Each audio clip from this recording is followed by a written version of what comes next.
Hello and welcome to the Dragon Shed for the August report. There's not that much to report really. This month there's only going to be one video, which will be the soap making video on the 31st. Other than that, nothing doing because I'm on holiday. But I want to take an opportunity to talk about my new table saw. It's not that new because I only got it, well, I got it pretty much a year ago for my birthday.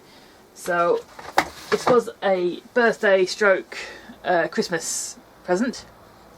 As you can see, it's an Aldi product in their normal home DIY brand, their work zone brand.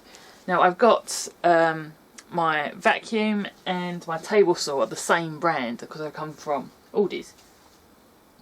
And generally that's a good brand. They do, for a cut price item, they do a really good job of making an item that works. My one complaint on the table saw is the fence is a little wobbly. That's the only complaint I've got on that one. For this I have, I wouldn't say complaints, but niggles, I think. So pros and cons, right? First pro, it is so much quieter than my old machine. That being said, my old machine was 20 years old and it screamed at you when you worked it. Two, changing blades is so much easier because I've just got, you can see from this angle, oh, there you go. I've just got a flick latch thing here, like that, and that loosens off the blade so I can take it out, which is world changing. Although it's a pin fitting, so this is the smallest pin fitting blade I've got, and that means I've got to cut a hole that is about 1/4 inch, which is rather large. It does come with a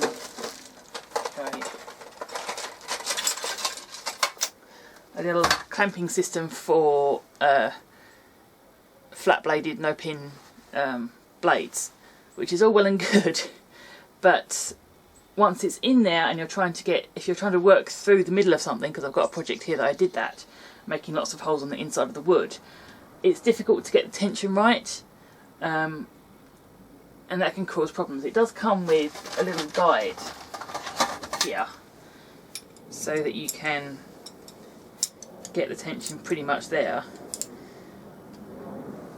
but if you can see here, this one is a little longer than required because I was trying to put it through a piece of wood and then put it together again. So yeah, that's not an ideal system. It just means you have to adjust the tension pretty much every time you use it. And as with all of these clampy things, you have to make sure they're clamped in tight, got a good grip, otherwise it will just pop out as soon as you start to use it. So yeah, generally the blade and tensioning system is fabulous. I haven't had any problems with that so far, but I've only been using it for a couple of months really.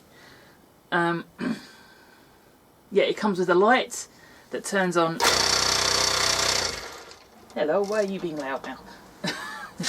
The light only turns on when you turn the motor on, which is kind of a problem because you kind of need the light when you're putting the blade in. So yeah, so that's a small niggle. It's not nothing major, but it's a small niggle. I've got a working blowy thing, which is great, which means I end up with cold fingers, which I wasn't getting with the other one because obviously the blowy thing wasn't working. The little rubber thing in there is doing its thing. I haven't yet got around to servicing this, which is going to be kind of the thing to do for the next week or so because I'm packing up for the summer. I don't intend to do any more scroll sawing yet. So yeah, another benefit, this has got a speed dial, so I can change the speed of the blade. Although, another niggle, where I've got books on making boxes of scroll, using scroll saws generally, it has a speed setting, or a speed number on the instructions, but I have no number here, I just have a sliding kind of scale thing. So I kind of have to guess it, which may or may not be a good idea. But anyway, what's my other... right, at the minute I don't actually have this bolted down because I never do. I've actually got a couple of coach bolts stuck in the sides.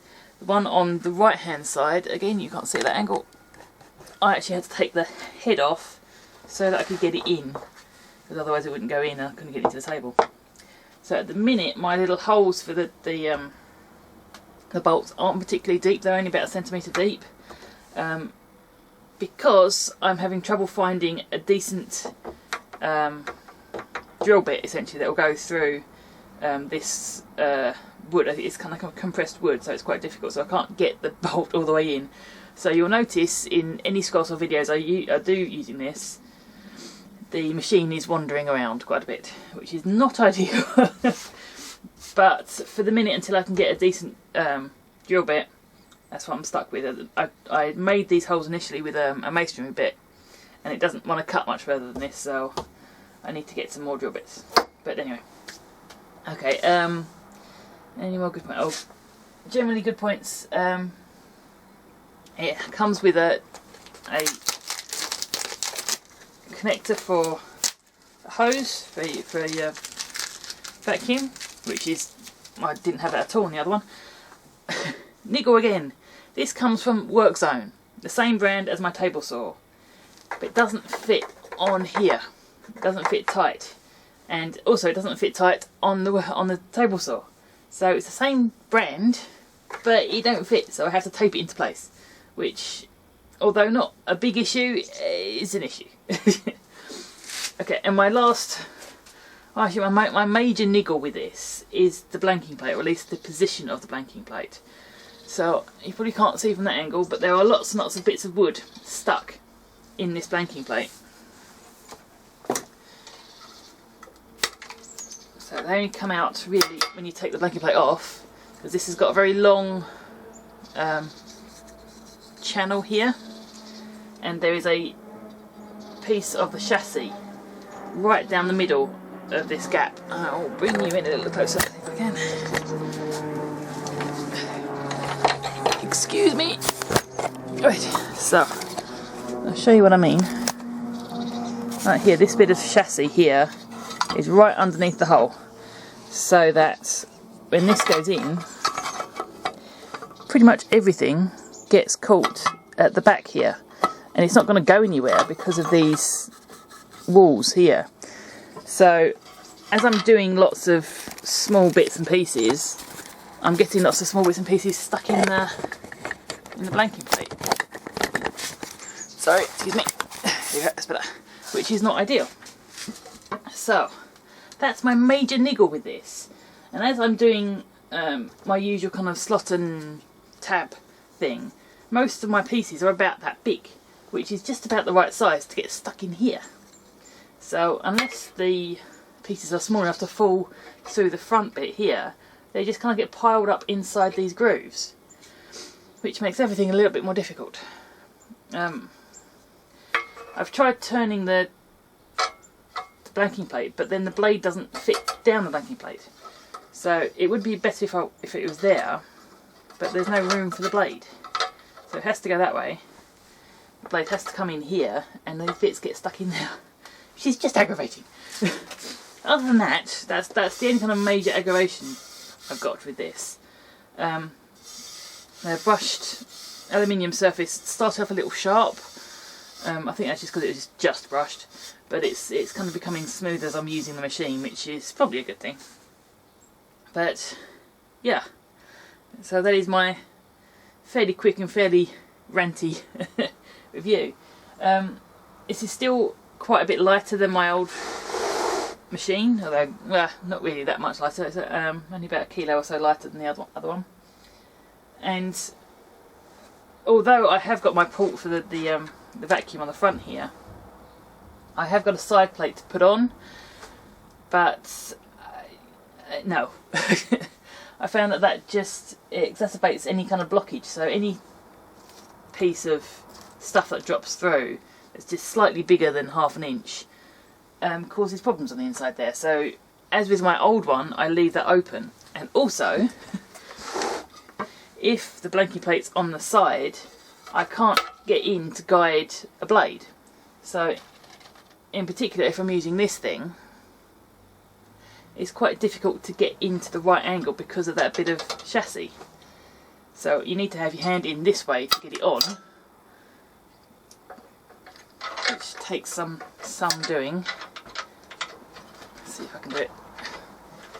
I can't even do it without looking, which is, I think that's on. Yeah. So yeah, to get that on, I would need to unscrew the side plate every time I wanted to change it, which doesn't seem ideal. But anyway, that's all my complaints I've got for this machine. It works well. The only kind of major, or exactly major issue I've got is with the stuff kind of building up behind the blanking plate. I'm very tempted to just take a saw and take off this bit on the back here, and that may, or should, hopefully kind of help things to release. So that's a plan for possibly next year when I'm starting up again. So yeah, this has had its last use for the year, so I'm going to be giving it a good wipe down and servicing according to the manual as usual, and then putting it away for quite a few months, because I don't expect I'll have a lot of time next year or after September to do a lot of scroll sawing. So if you've not been following me for a while, if you're very new to this, you won't know what my future is. I am starting teacher training in September, so that means that everything in the shed is probably going to take a lot longer to get finished than I expect. I won't have the days where I can just come down here and just blast through a project. I think I'm going to be limited to weekends, which is not too much of a problem, but then I've got a lot of studying and planning and stuff to do, which I probably won't be doing during the week. So yeah, as it is, I've got 3-4 projects to finish before we go to Canada. And I've got a couple of weeks thereabouts to do that. I should be able to get those things finished, and those will be kind of the last big projects out of the shed, at least for this year. Although I'm tempted to do something fairly big for Christmas, but I haven't decided yet. So yeah, the plan is to get as much done now as possible, so that I've got videos to cover me once a week until probably February, March time. And that's when this teacher training is probably going to get a little bit more involved, to do with coursework and assessments and that kind of thing. So I'm going to do as much as I can up until that point. I want to get as many videos made up and ready to go as possible. So I've got a number of small projects and little things, and some changes to the system, the order I was using before. So I'm not going to have Scroll Saw Saga and Dragon Food and 3 Minute Skills and then a project. I'm going to kind of mix it up and add other projects and little playlists and little things, just so it's easier to put together. So I'm still going to try, actually I'm still intending to do about 4 or 5 soaps a year. I'll probably make them over the school holidays, so they are kind of spread through the year that way, so I'm going to do 1 soap per half term or something. I still want to do scroll saw and table saw kind of projects, kind of big-ish projects, so I'll try and get 4 or 5 of them in the year. And I want to drop in some more kind of cosmetic kind of stuff, because I quite enjoyed that in January, so I want to do some more cosmetic-y things. And I've got a project in mind that I've not quite started yet. I've got all the kit for it, but I haven't quite started yet, for making a doll's house. Now I expect this is going to be a massively long project, because I don't have the time to really get into doing it. If I could sit and do it for a month, I'd have it finished, but I don't have that time. So I think I'm going to try and do a video of something with the doll's house every month, kind of ongoing story, I think. So it's probably going to take me a couple of years then to finish it, but I think doing it that way means I get the time to do it right. So there's that plan. And I think that's about it. Yeah, I haven't really kind of solidified my changes yet, but that's kind of where I'm thinking at the minute. I'm probably not going to be posting on Wednesdays either, mainly because I'll be at school on a Wednesday. So I think I'll be changing to a Sunday posting date. So that should make everything a little bit easier if I just post everything on a Sunday. So yeah, that's all I've got to say at the minute. So I am very much looking forward to going away and seeing my brother and his wife and seeing lots of Canada. I will be putting together a bit of a trip video. Whether that comes out in August, I don't know. Depends on what we're up to when we get back. But it'll come out at some point. I have a trip video. We're gone for more than 2 weeks, so I'm going to have to be quite selective about what I pick, really, because I don't want to do a huge hour-long opus to Canada. So yeah, I'm going to have a bit of a tidy up, service this beastie, and then finish my big projects. So I'll see you again at the end of the month for a soap that is titled Oh Canada, for obvious reasons. And then I'll see you again on the 1st of September for a bit of an update and a real look at where we're going from here. So I'll see you again at the end of the month.